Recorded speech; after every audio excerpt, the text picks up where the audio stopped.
our show, share it, and also like and follow us on all those social media platforms. You're looking at Facebook, YouTube, TikTok, Instagram. We are all there. We're really happy for you guys to really be part of this. With me, I have as my co-host Mugweri. Before I introduce him, this week we had sad news coming in regarding Brian Muruli, player that many of you know are quite familiar with. He played in Chitara, played in Police FC. Recently was at big league side Buhimba Saints in Hoima. He lost his life. Was in Luwero Kasana, I think Kasana Hospital, and it was through the club that they shared the deeply saddened announcement of a passing of their beloved player Muruli Brian. The club said in a statement.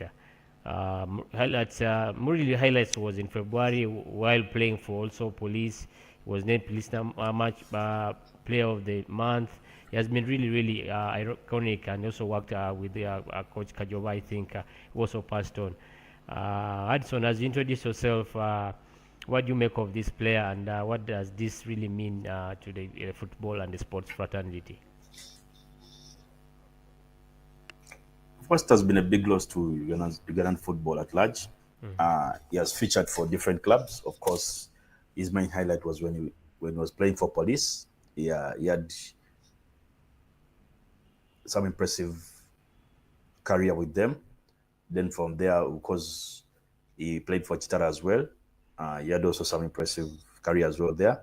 But it's a big loss for Ugandan football, and the way he passed on, just slight sickness for a few days, a few hours. Then what next is announced dead. Of course, to the football world, it was so shocking. And I saw many people were broken about his passing. There are things we don't expect right now in the football, in Ugandan football, and when such news reach people, they be heartbroken and they be traumatized. But I know they'll be strong, and the family will also be strong. But truth be told, people are going to miss him so much because he was a talented player, and of course he will deliver what he's supposed to deliver as a player.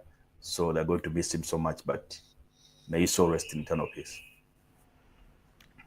Yes, absolutely.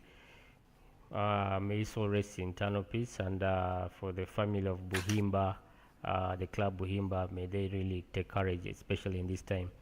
So anyway, let's move on. Let's go to the UPL. This week, there's a lot of historical moments that are really happening. I'll start with Mbekeka. There was news coming. I'll really first point a light at Lugazi. There was news coming in that David Obua is linked with the job at Lugazi, but eventually Lugazi really announced that Mbekeka Oliver Mbekeka will take on on interim basis, and also becoming the first female head coach. He was the second assistant head coach after Acheng of Chitara. This is a milestone, and today they are playing against Express. If she picks her first points or a first win, that will be the first also for a female coach. What do you make of this for a female coach in Ugandan football?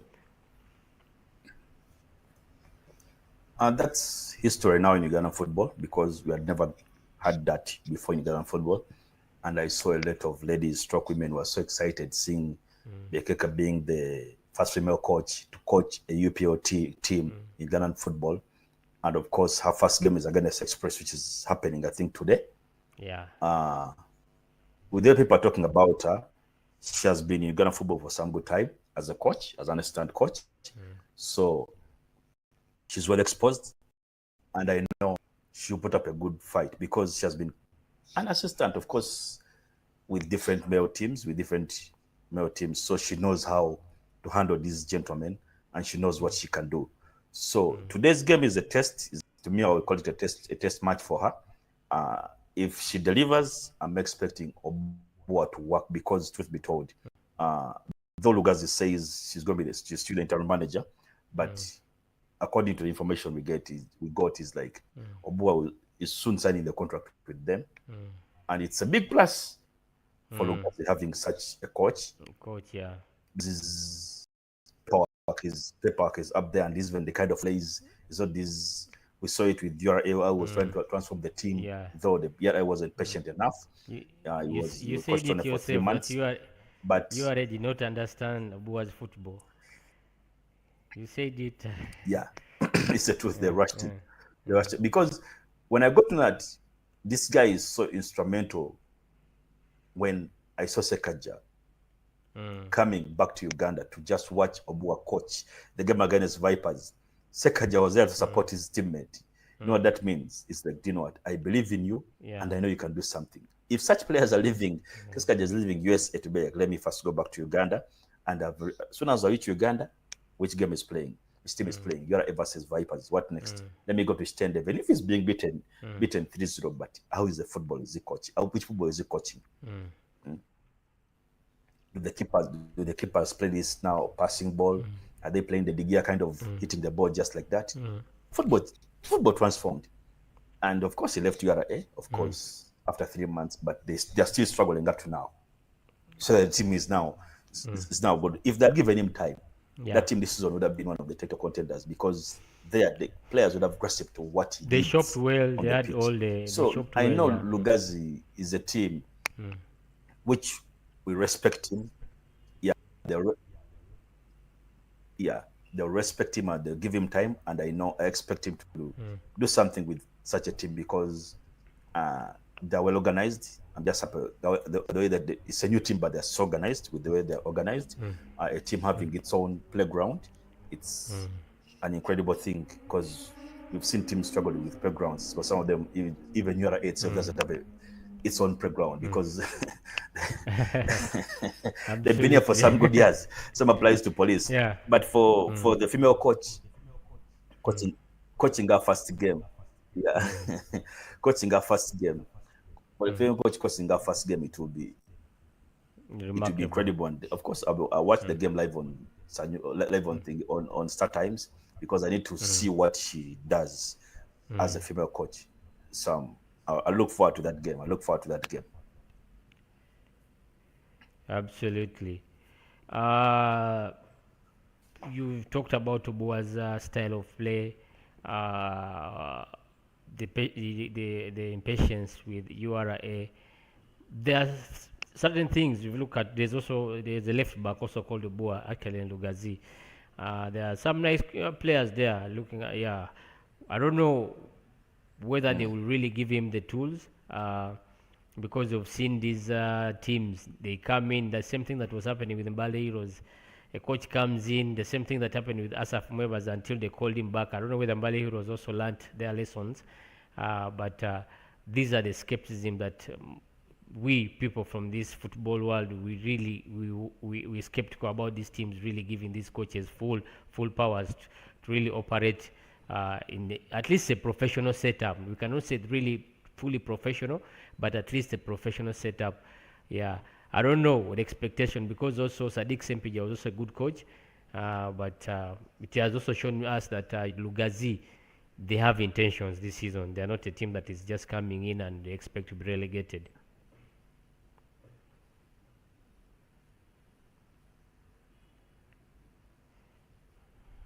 Hello? Yeah. You know, there's being a good coach in big league, but when it comes to Uganda Premier League, it's somehow different. Yeah, there's being a good coach in big league, but when it comes to Uganda Premier League, things are different. You see different kind of football, different formats. The teams you're playing against have one thing: I need to win the championship. I need to go for CAF Champions League. That's the first thing. I need to make sure I'm in the top 4 because I need some good man as well. Because the winner is getting good man, I need good man as well. Yeah, I need to make sure my players deliver so well. So of that, if one team comes to sign them, I need to make some good sales as well, some good business as well. So if your team is performing so bad, there are things you're not getting as a club. So Shafiqi's team wasn't performing so well as a coach, and what next? The manager was like, you know what? You did an incredible job, but it's time for you to leave. Okay. So anyway, let's run through match day 5. Let me first read for you the fixtures. The first game was Lugazimbale Heroes. The draw. I don't know what you picked up the draw, but draw was a fair game. Uh, though it was the draw that led to the sacking of Sempija, but it was a fair game for Asaf Mweba as it was his first game. And you could see that if a team is organized and it has a very good coach, you can pick out results. I was the information I got from Bali Heroes, the game they lost against URA, they are not even trained. You get, and Mbu, there's some information I'm getting that their vice chairman, Kemisto Badru, he has left the club, like partially left the club, or he has withdrew his fundings. Yeah, so Bichariao, but he has also gone with some of his players. You get, so that's why you see the squad on that URA game. Yalite Wera, some players were not even in the squad. Yeah, so these are the same things we always speak about here, me and you. This community club having these power struggles in the boardroom, and this has affected Mbali Heroes. But we really hope that Asaf Mwebaze will really stabilize the ship. I don't know how much hope you have on Asaf Mwebaze.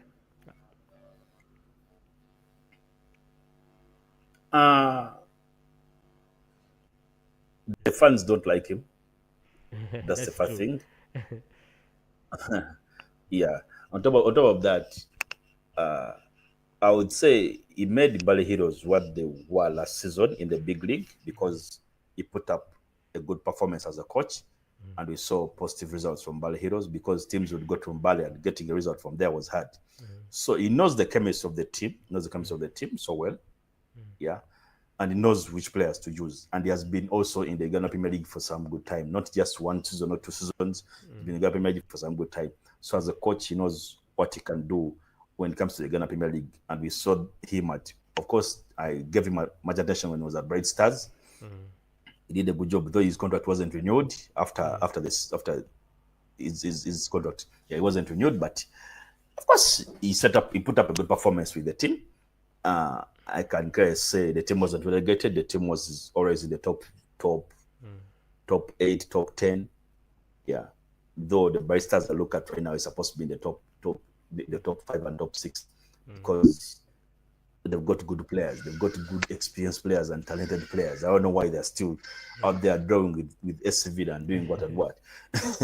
Speaking of that game, yeah. But yeah, with Asaf Mwebasa being the coach of Mbale Heroes, I would say he went back home because that was his home, that was his ground before he separated with the team in bitter way. The fans saying we don't need you, but he's now back into the team. And of course, there are some internal fights in the team with the management. This one's pulling out, the other one's doing what and what. But the real money maker wants Asaf Mwebasa to be the coach. What? So long as coach. That's why he's still there. So long as the ship is stabilized. Yeah. And that's what the coach does. Yeah. True. And with the result against Lugazi's first game, we saw somehow a big improvement into the team. And we expect more good results from him. All I can say, before the first round ends, we shall have a different Mbali Heroes, and people will be like, okay, this is the team, this and now the team we are going to send is that the team is trying to deliver. So we give him time because it was his first game. We just need to give him time, and the top management has to just make sure they work on their issues they're having, their beef they're having, so that the team can run so well. I would give them an example. We saw what happened to Dumparaka, how they went down. They're now trying to revive themselves. Arua Hill, same script, when the big man pulled out, how the team has shrunk down. We don't want to see such things. We want to see such things when it comes to Mbale Heroes. That's why I still give credit to Chitara. It's still there and still strong, and we're seeing, though they're struggling, but all I can say, the fans are going to the pitch, and we see positivity every now and then when it comes to such a community club. That's what we want to see with the Mbale Heroes and other clubs as well, community clubs. Okay, all right. Let's look at some of the fixtures that happened this weekend. We had Police drawing with Express, not on there. But Police is also a tricky side. Remember them picking points in Kitara, and Police has really not lost its mojo. It has come in from the big league, but it's playing like a team meant to be in the Super League. They drew with the Express.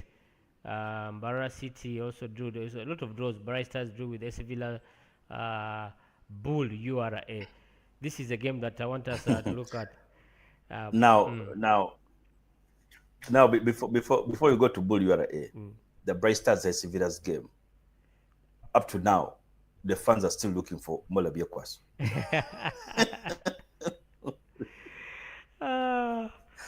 They were leading 2-0 in the first half. Yeah. Second half, Bright Stars comes, scores 2 goals. Actually, they scored 4 goals because they cancelled their 2 goals. Yeah, people are talking about the cancelled their 2 goals. Yeah. And people asking themselves, the Villa fans asking themselves, what's wrong with Morebekwa? So which kind of substitutes did he make? There are players who we know are better than other players he has put on the pitch, but what's up with Morebekwa? So you can't lead 2-0, and then from there the team comes and scores 4 goals, whereby the 2 are cancelled. Because even the fans of Villa were saying this was Bright Stars' win. They were just cheated. Hey, they were just cheated. Because they saw the goals were clear, but because of the issue of the refs, which is happening in world football, I can't say only Ghana football, but world football, because we even see it in Premier League how the refs are messing around. We see it in La Liga. Yesterday, I saw a penalty which was given to Rafinha against Sevilla on Sunday. I was like, that's not a penalty. So it's happening worldwide. I don't know what's wrong with the refs not doing a good job, because they've got VAR, but they check on the VAR, they make the same blunders. So I don't know what's happening with the refs worldwide. I can't say it's only in Uganda because it's now worldwide. Yeah. With refs not giving red cards to some players, and some players are getting red cards, and they're doing the same mistakes, the same fouling. So yeah, so all in all, the Villa game, I would say the Villa game was so interesting against Bright Stars. I saw some screamers, I saw some set pieces. Everyone was like, okay, this team, Bright Stars, can we play good? I was even asking their technical director on Saturday. I'm like, dude, the football you guys play, why are you still down there? Why are you struggling with relegation? You see, that's the difference between Uganda and football. The kind of football you guys play.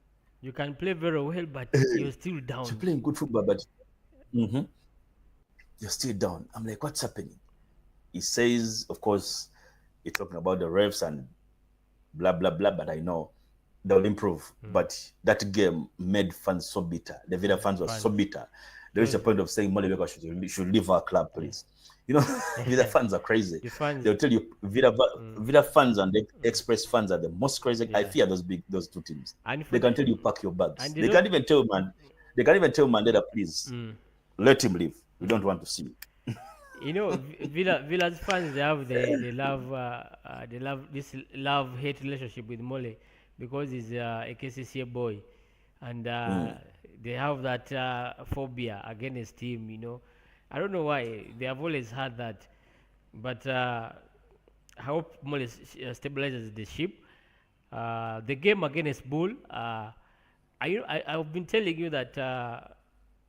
There should be, the pressure is in 2 camps, the Bull camp and URA camp, but with the win against URA, this has lifted pressure off Abech Komeko and transferred it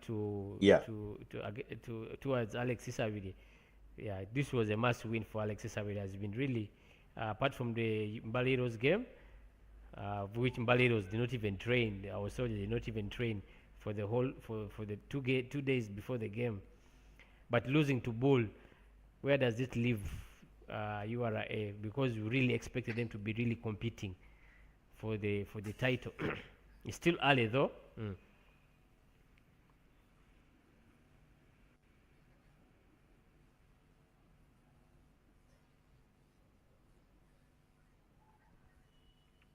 Hello?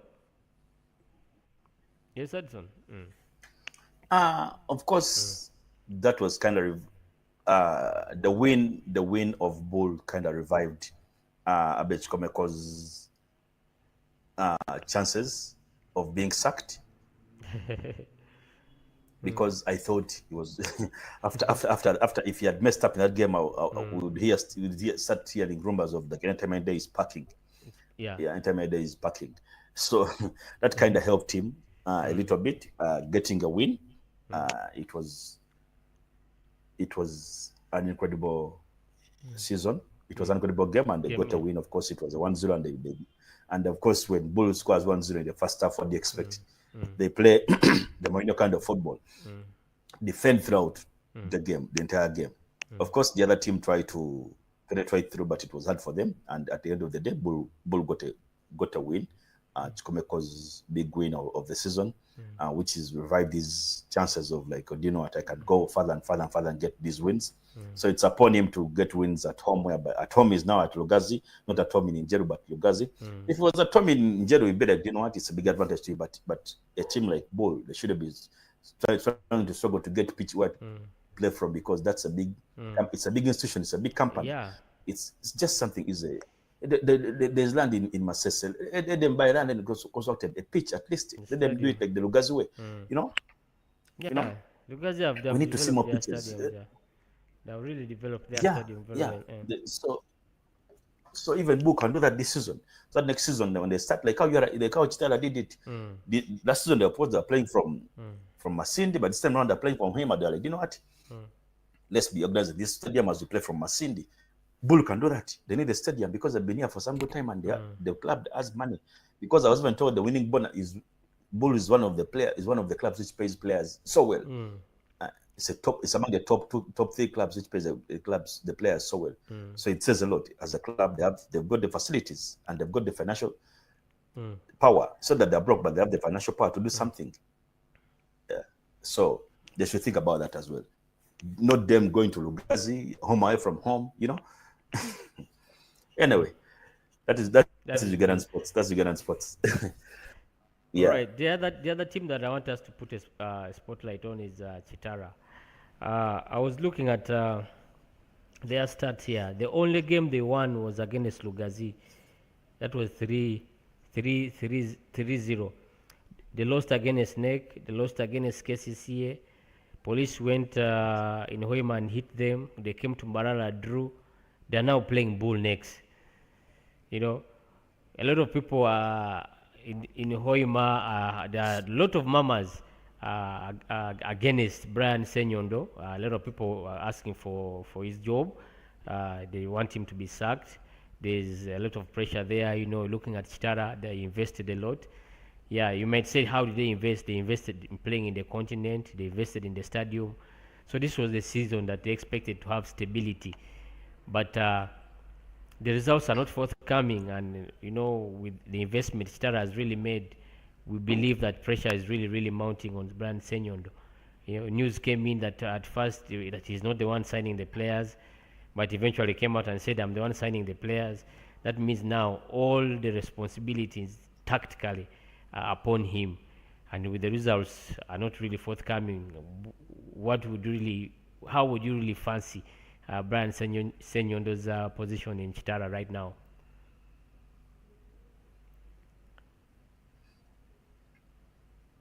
First and foremost, we need to stop blaming the coach.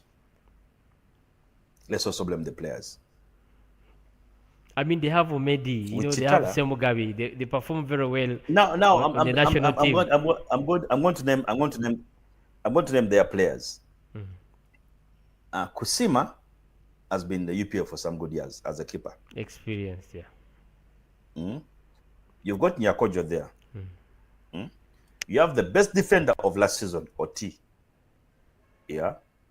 You've got one of the most talented players we know in the midfield, Frank Zaga. Yeah. You have experienced Patrick Kadu, is now back into the team. You have Omedi. Yeah. You've got Jude Semugabi. Pade Muhumuza. You know that team. David in the Highway has a lot of talent to be swallowed like that. The coach is doing his job because it's somebody that's the team and what next? The players are messing around. The players are not messing around. With that team they've got, we need to stop blaming them. Yes, the coaches are blamed, but how are the players playing? Are they playing good football or average football? Yeah. When you see Semugabi and Omedi on national team, it's a different scripture when you see them now at Chitara. Why is that happening? the kind of football they played at continental level during the confederations, so the football they are playing now. Why? Because the 2 games they played at continental level, they're outstanding. Those guys played for everyone was a Chitara is going to be a hard team to beat next season. Yeah, but why are they struggling? We need to leave the coach aside. We need to, sometimes be like, what's up with the coach? What has he done? He's assembling your players you need on the pitch. The fans can't say he's benching this one, he's doing something. You know, the players that need on the pitch is assembling them and what they're messing around as the players. Yeah, so the players have to step up as well to play the football they played from last season. Yeah, they need to make sure, you know what, this coach has believed in us, he trusts us. What next? Let's give him positive results and better results. Even the goal they scored against Mbara City, some funny goal of Patrick Kadamleke. He says that's a goal. But Mbara City was winning the game. And it was a late. Yeah, Mbara City was winning the game. I'm like, okay. Yeah. Let's go that. Let's go with that. You see, it is interesting because I look at the way teams are built. If you look at Chitara last season, if you look at the experience they had, I remember there's this interview of Paul Muchures was saying that Omedi has learned a lot from me. I've really mentored Omedi. But for me, I was surprised when the boardroom decided to really release these experienced players like Ahawe, Brian Ahawe. You know, you're looking at there's another defender I think that left. You're looking at also Paul Muchures leaving. I mean, there's no cohesion. They might have this young talent, but they really have cohesion. Look at what Hussein Mbalangu is doing with NEC. He brought in Muzamiro Mutiaba and Paul Muchurezi. You get. He has mixed this crop of young players and also experienced players. Actually, both of them scored against when NEC played against Maroons. You get. So that's the difference that I'm seeing from Brian Senyondo. If not Brian Senyondo, the management in Chitara and NEC. And I remember very well last time here, Hussein Balango had an interview and said for him he's happy with the NEC board. They listen, they understand, they believe in him and have given him the trust. You get. And that's why we should not be surprised to see NEC really topping the league. And if everything goes well, they'll really be challenger for a challenger for the title. So that is for me. For you, okay. For you, you mentioned the players partly to be blamed. You're absolutely right. Yeah, these are really stacked players. They played very well last season, which I agree with. But I'll also take this that they offloaded really the vital and the pillar of the team, and I believe that was Paul Muchu and Brian Aheba and the rest that left the club.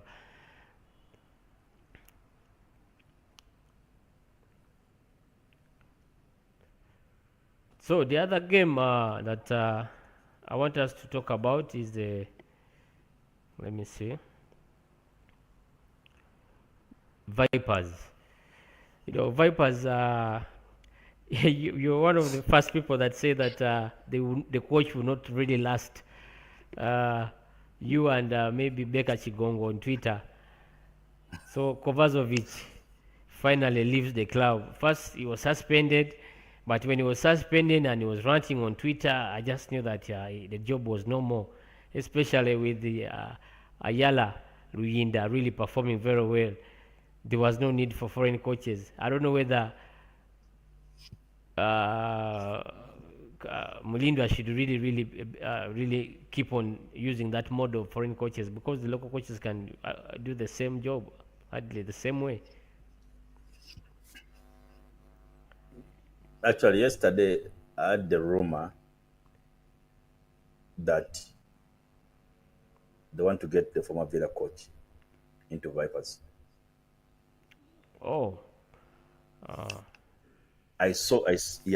I'm like, oh, now Mendo now wants to go back, wants to do the international bit of it. Local coaches have worked for him so well, and that one he can't deny it. Now he wants to bring in an international coach as well. Of course, Ayala becomes the assistant.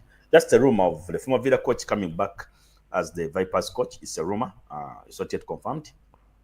But with the way Ayala that coached his 2 games, of course, the game before the international break, and then that was, I think, against AC Villa.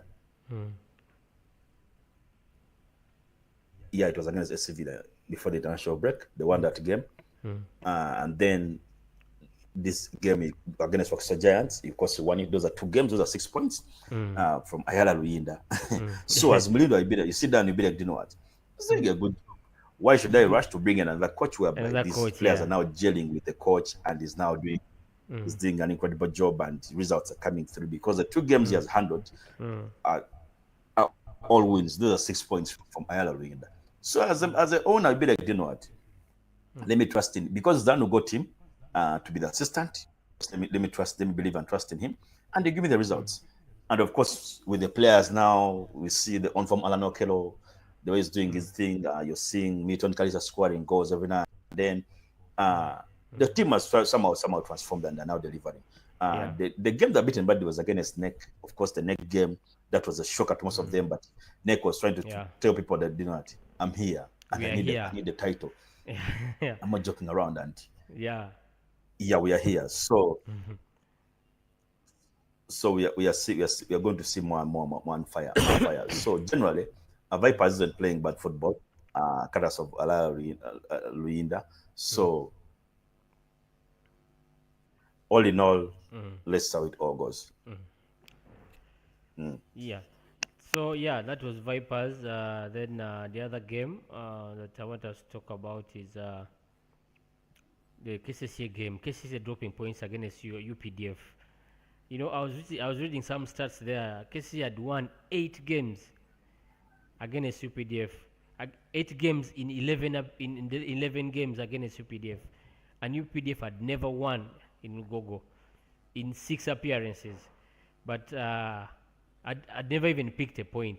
This was their first draw. A lot of people would say that maybe because the players were fatigued, there were some injuries at KCCA. There are some players that did not feature, but they had Gavin Zito coming in from the national duty, Nana Quick Riza coming in, and also Sibambi. This was a game that many thought that KCCA would have won easily, but dropping points against UPDF. Yes, we understand that the league is so competitive, but with the way KCCA has been really high flying, these points, do you think would really hurt them in the future?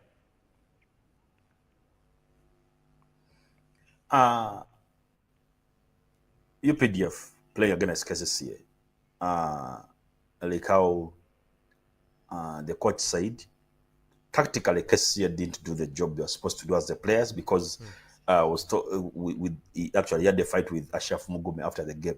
He quarreled with him Again. because he said he didn't do what we told. Yeah, he didn't do what we told him. He did the opposite of what we told him to do. You know, that Mugweri is an open man. He tells you he didn't do what we told him to do. He made something different. He did something different compared to what he told him to do.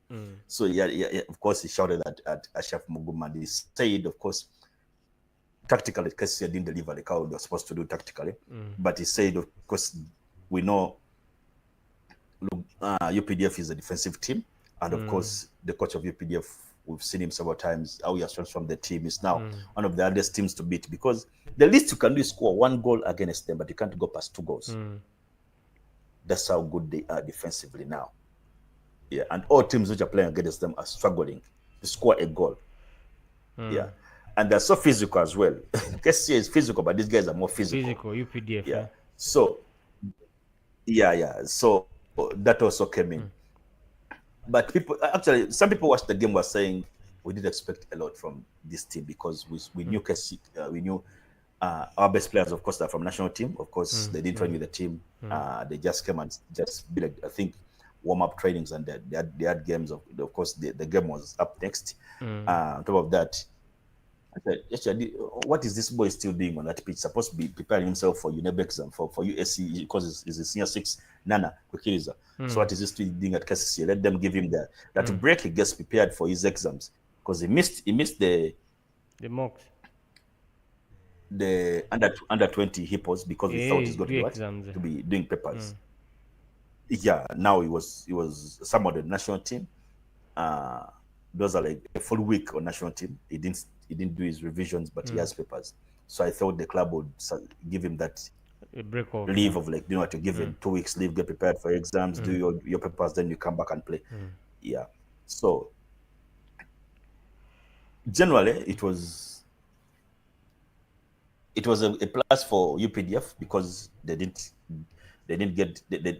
lose all the 3 points. They got 1 point from KCCA, though it was bad for KCCA. But I would say defensively, UPDF is one of the best defenders we have in the league, and they've done a good job. Thanks to the coach for doing such a good job as a UPDF coach. Actually, if you look at the table standing, UPDF is fourth. NEC is leading with 12 points. KCCA 11 points. Vipers 10 points. UPDF is fourth.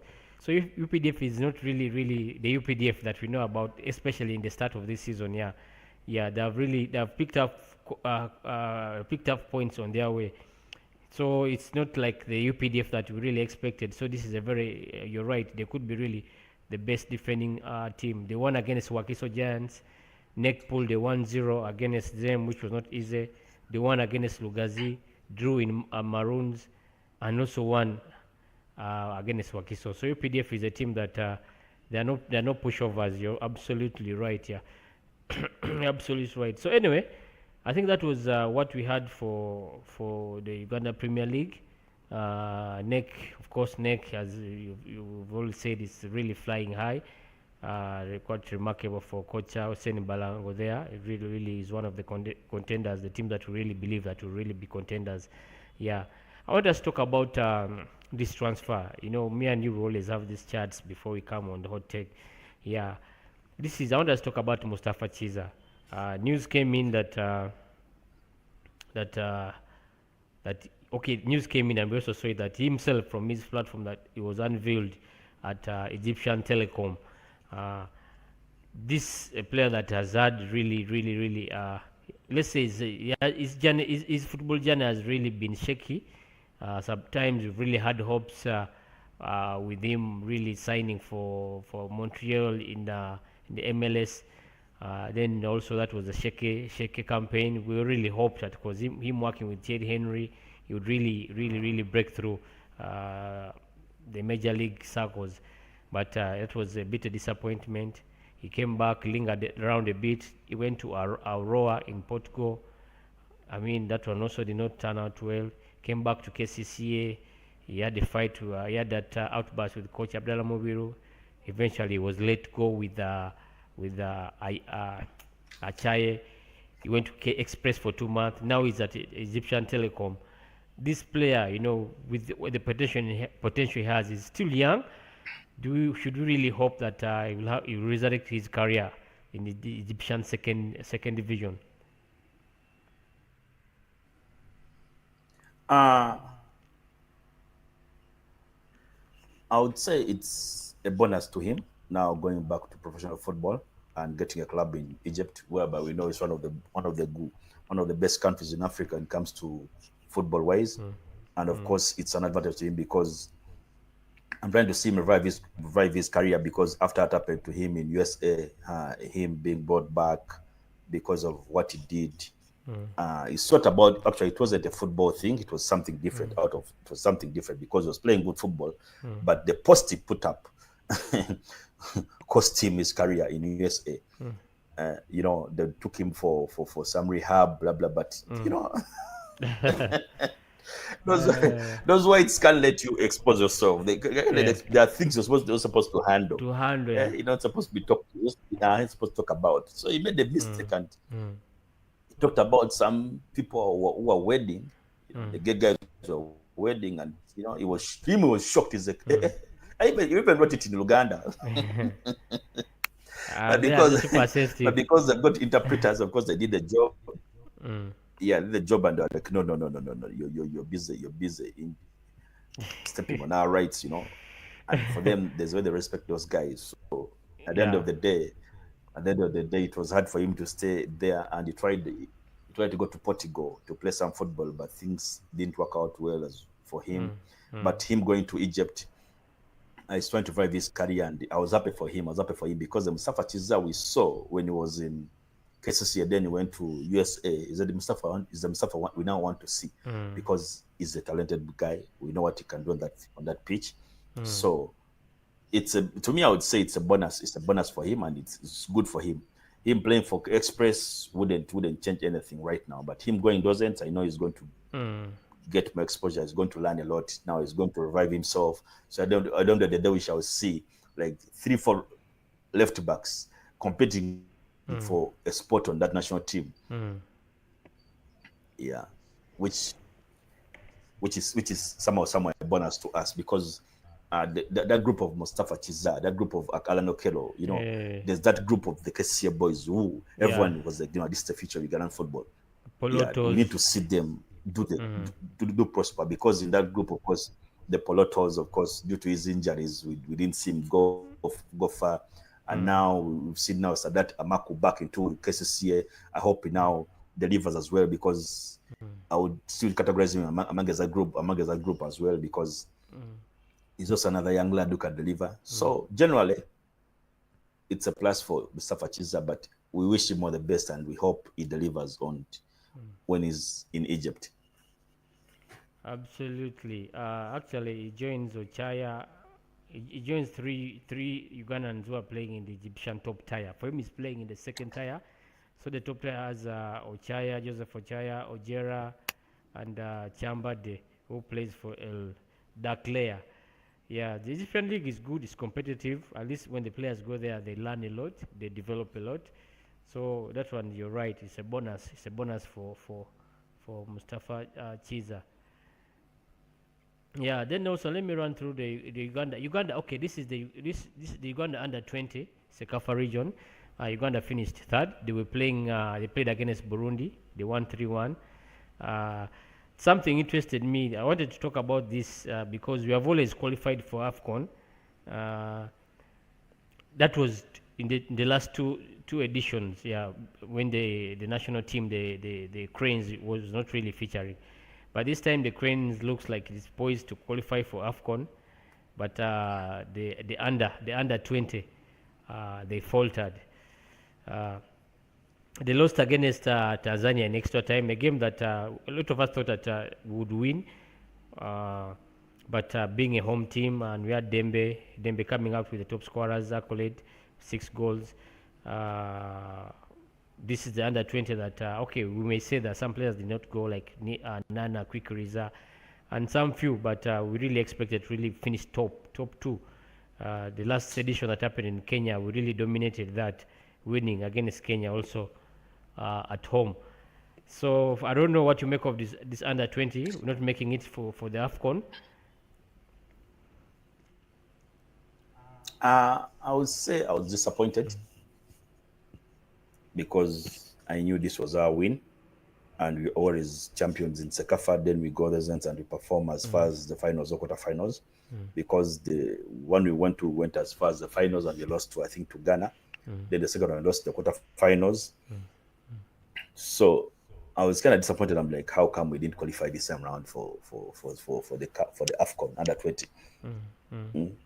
Because for AFCON under 20, of course, that's when we see the additions.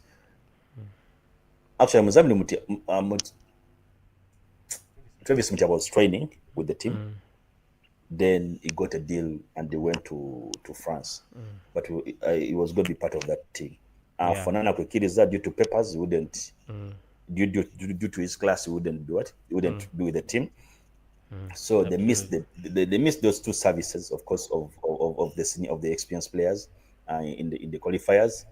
But the players they had, of course, I expected them to be very far, to go as far as the finals, because it was a good, well-assembled team. They summoned over 30 players, and of course, we saw who they cut off and who remained. But they picked talent, because they picked players from different schools, from different clubs as well. We see these clubs they're playing the junior league, whereby Bull is one of the strong orders of the junior league. And they picked some players from KCA, from SC Villa, from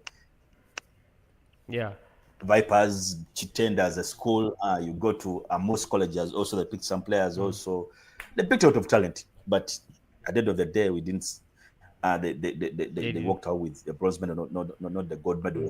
Yeah, because we wanted to get a gold medal from them, from there. But it's a bronze. It's hard luck to them. I know the coach will come back and, of course, he will scout somewhere next time so that they qualify for the AFCON, because this is where we want to see more and more players being top there. Though most of the guys who go for AFCON, I don't know what happens to them, our players. I don't know what's happening with our talent, because the talent which went to the finals of AFCON, most of them are nowhere to be seen. That's another question. Yeah, Sirwa does, yeah. Yeah, Those that are things. one. Things Apart from yeah, Kayondo, things we Aziz discuss. So, Kayondo, you saw yeah. what Aziz Kayondo is doing also the national team. Yeah, I'm really, really proud of him. Was also in that team. The Serwa does, you cannot really see Actually, them. in that And team which went Bobosi, for AFCON, I think was Gift not part of that team? which gift? Bobos Biarhanga, yes. Yeah, Bobosi was there. Yeah. Bobosi was there. It was a very good team. Young lads, most of Gift them. Ali was not part of that team. No, he wasn't. He Yeah. wasn't part of that team. Yeah. Yeah. So anyway, let's advance the conversation. Let's close this with the international. This week a lot happened. European football. Your Arsenal.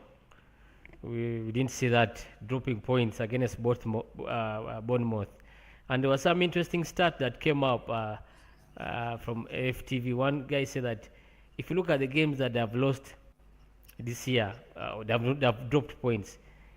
Those games have come when Arsenal have been booked or have gotten a red card. Yeah. Last season, they did not have this kind of red cards. A lot of people would say maybe the Saliba red card was a bit soft, but this campaign is really becoming tricky for Arsenal.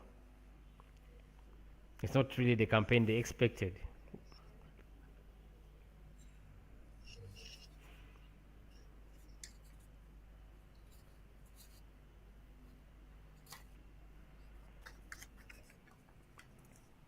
Yeah, it's a tricky campaign because Saliba got a red card in that game in the first half. It was a first half red card. The ref first gave him a yellow card. Then what next? He had to use VAR, and VAR said it's a red card. Of course, he got a red card. But even on top of that, I would side with Emmanuel Petit. The players were so average that day. The kind of football they played against Bournemouth, yeah, they're so average. Because I think we had on one shot on Arsenal had one shot on goal where Martinelli missed that goal. It was in second half where Merino passed the ball, and I thought it's going to be a goal, but the keeper saved it. The players were so average in that game. Generally, it was an average game, and even the way Arteta shouts on the bench, the way he was shouting that game, because you as a person who's watching on TV, you can easily hear Arteta shouting at the players when he's on that touchline. But this time around, he was so humble. He didn't shout like how he shouts, like how he commands the team.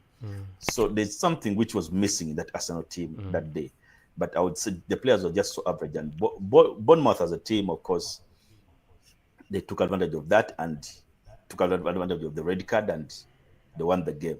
Though, I would say they gave Saliba a red card, but the same incident happened in the Liverpool-Chelsea game. The player was awarded a yellow card of Chelsea. Then in the 70th minute, around 70-something, Konate fouled the guy in the same way, last man standing, and was given a yellow card. I'm like, what's happening with these officials? Because it was something else we'd have seen red cards, but they're not consistent. Because when you look at in the career, he has so far gotten 18 red cards as a coach of Arsenal. Him. That's how crazy it is. Him. Hey. No, as in the team has gotten 18 red cards when he's the coach of Arsenal. Arteta. So you'll be like, what's happening? That is some interesting stuff. Why these red cards? Why these red cards? So I hope in the next game against Liverpool, which we play this weekend, which Arsenal plays this weekend, I hope we see positive results from the team. And I would say even the players, the way they scored the second goal, that penalty they scored, it was so shocking. how the defender was under pressure because was substituted as well because of his too much pressure. But you're missing the services of Saka and Odegaard that midfield because they put up something different. And now Timber is also out. It was a blow for us, of course. It would have helped us in the central defense because he plays in. They would have used Carafiori. They would have used Carafiori in central defense with who? With one of the best defenders Gabriel. now. Forgetting his name. Gabriel, yes. They would have used Gabriel and Carafiori or Timber and Gabriel in that central defense then. Because, of course, Sterling was substituted. Even himself, by the I know what Sterling was doing on that pitch because the chances of the first half and would have scored like 2 goals, but I don't know, some players, because man scored them, I don't know. But man, Sterling will score. He will score 3 in 9 chances. He's good at getting the chances, but he's really, really poor at converting. Yes. Yeah. And finishing, so anyway, yes, and finishing, and finishing. So that was the Premier League. Yeah, this weekend, of course, Arsenal will be playing Liverpool, right? That one is a really big fixture. Big fixture. Table decided to decide really a lot. Yeah, that's one of the biggest games this weekend. Maybe Tottenham Spurs. Actually, we have West Ham, Manchester. We have 2 big games in European football this season: the elclasico and This then weekend, the Arsenal yeah. Liverpool game. Yeah, I wanted us to talk there are 2 big games we have this weekend. The elclasico. Actually, I was opening up here. 27 points. Barcelona, 24 points. Madrid. A win for Madrid will level up, will close the points gap. This is a huge one. Both teams have been really, really on a roller coaster in La Liga. Though Barcelona has really looked a more comfortable and more productive kind of team, but Madrid somehow they've picked up results. This win against Celta Vigo was not easy. Mbappe coming up with that superb strike. Then Vinicius Junior closing it up. This is the Celta Vigo that also won against Barcelona. The El Clasico this weekend. How excited are you about this? I'm so excited with the way for La Liga is head to head. If you have the same points, they don't consider goals. They consider head to head. So it's like Serie A, I think. It's like Serie A because you have to win.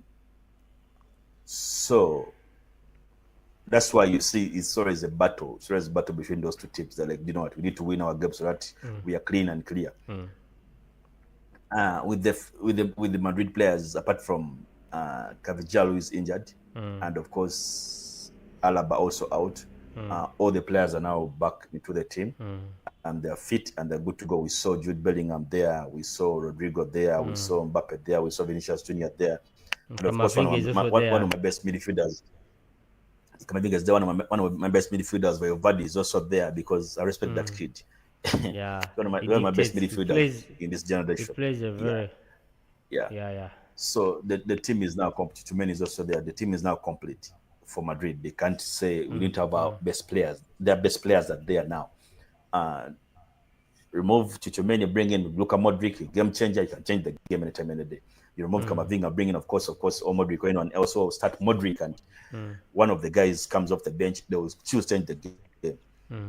For Barcelona, of course, Lewandowski can't stop scoring. Rafinha is also on form. Top scorer now in La Liga. Rafinha is on form. Of course, Yamal with his passes is another crazy person. He can give you a pass and you're like, what's this I'm seeing? He's dribbling and he's so creative, and he can also score as well. So generally, the Barcelona team isn't bad. Of course, they've got one now. They've got a good keeper now who is in goal. Szczesny is now their keeper. So I would say they are set to go with their young generation they've got, and also the coach himself, he has done a good job. Yeah. Because this Barcelona, we need to expect them to be where they are right now. But now from Xavi, the Xavi pedestrian kind of football, to this Dutch coach. Ian Flint. Yeah. Very, you know. Yeah. So Yeah. we Your shall see positive prediction, yeah. results from them, and Yeah. we shall. I would say it will be. It's a Madrid win. I would say Madrid win. Me too. I don't know why people are leaning towards Madrid. Somehow they just look play like the big boys. That's the arrogance they move with. Man, that So that team is complete. it's That team is complete. so complete, man. Yeah. All right. All right. Thank you. Anyway, yeah, that was really interesting. Yeah, we've really talked for almost 55 minutes. I just wanted to also comment about the program here this weekend. I saw you involved in a basketball for media. What was it all about? It was a Katie Rush basketball tournament. It happens every year, and this time around it happened over the weekend on Sunday. It was some interesting basketball. Of course, the winner would walk away with 3 million. Number 2 was 2 million, money, and then number 3 was big money. Then number 3 was 1 million. I was telling one of the guys who was seated next to me, I'm like, do you know what? This money is more than the winner gets from the league. Exactly. He asked me, I'm like, I told him one thing. Do you know how much it? And he said, no, I don't know. I'm like, even us, we don't know how much they get as the winners. We don't know how much. We don't know how much they earn as the winners. So I would say, when you see players struggle, actually, when they see girls going hard and playing hard basketball here, like they're putting their bodies down. These 3 millions, some crazy money, and it's money to them, not to be like I'm going to the teams, no, to them as themselves. So Team Park, led by Agatha Kamada, won the game against Team Zaina. They were the champions. Zaina was number 2. It was interesting to watch them play until like around 10:30. It was incredible because of the weather. Of course, the weather, they had to rest for around 40 to 1 hour, not playing because of the bad weather. But it was some interesting tournament, and the fans were out there watching basketball. Of course, the team celebrity versus team rugby select, of course, it was interesting. Yeah. I did what I can do best because this is my sport. Okay. Tell me first. Give me your stats. Give me your stats. We had, of course, we had Ivan Enab on the team. We had. Now, I'll be open to you. Out of the 18 points we scored, out of 15 points we scored, I scored 8 points. I scored a layup and 2 3-pointers. And I scored a dagger, which won the game. That last 3-pointer, which won our game. Okay. So, bowling. I would say it was some interesting tournament.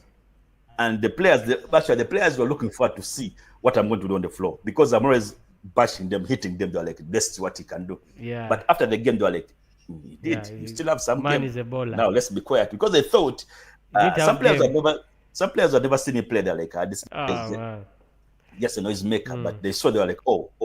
Even some players were like, you joke with him way back from UCU. What he does, man, he used to play. And I come to them, I'm like, you know what? JT used to play the UCU JT. Yeah. So this is my thing. Wow, that was nice. That was nice. Was it? So, did it have like a cause? At the end of the day, it was some interesting thing, but I would say credit to. Yeah, it had the cause. It was about women something, but I forgot it. It had the cause. Because there was blood donation as well on that day. It was mainly about the girl child, but I would say it was some interesting tournament. People enjoyed it and people had fun. It was so up there. I will give credit to the organizers, Vic Intale. Give credit to the birthday girl, Katie Rush. I'll give credit to, of course, to Marida Moding, who was helping Vic Intale as well to come up with this incredible thing. The players who came out there, national team players coming to play in the tournament. It was interesting. The men also played on the different teams. People came for the cause and people enjoyed basketball that day. Though there were some issues in the finals, of course, ejections and Team Zaina was like, you know what? Let's not play again. But of course, it became physical. Of course, this was like pick up basketball. Let's have fun. Let's enjoy basketball. But the umpires became so hard on the players and the ejecting players, giving them technicals, and guys were like, no, we can't continue with this thing. But at the end of the day, it ended so well, and we saw the winner generally, I would say good tournament. I hope FUBA picks one or two things from the tournament and they organize such things. But it was so interesting. It was so interesting. Though, of course, the officials were coming from FUBA. The FUBA president was there with the vice as well. They attended the event. Balam was also there. He came and attended the event. The minister for the youth, I think, he attended the event. State minister, he attended the event. Generally, I would say it was interesting. It was interesting Sunday. Though me, I was up and down. Of course, I had Bankers Gala to do, and of course, the Bankers Gala, which was happening in Chambogo. You at Bankers Gala, okay? I almost came there. My some I friend was at invited Bankers me Gala there. earlier before I went. before before I went for basketball at YMCA, I was at Bankers Gala until at around 5:30 there. That's when I left. Then I came to YMCA, but it was a busy Sunday. My old body was a mess on Sunday. Of course, I just reached home, showered, and just blacked out. But it was so interesting for me. I had fun. I enjoyed. And to the people out there who thought I can't play basketball, they went mute because they knew I can now play the game. And when I make noise about them making mistakes, I know what I'm saying. Yeah. Absolutely. All right. Thank you, Miss Hudson. It has really been an incredible conversation. Yeah. So until next time, see you guys. Bye.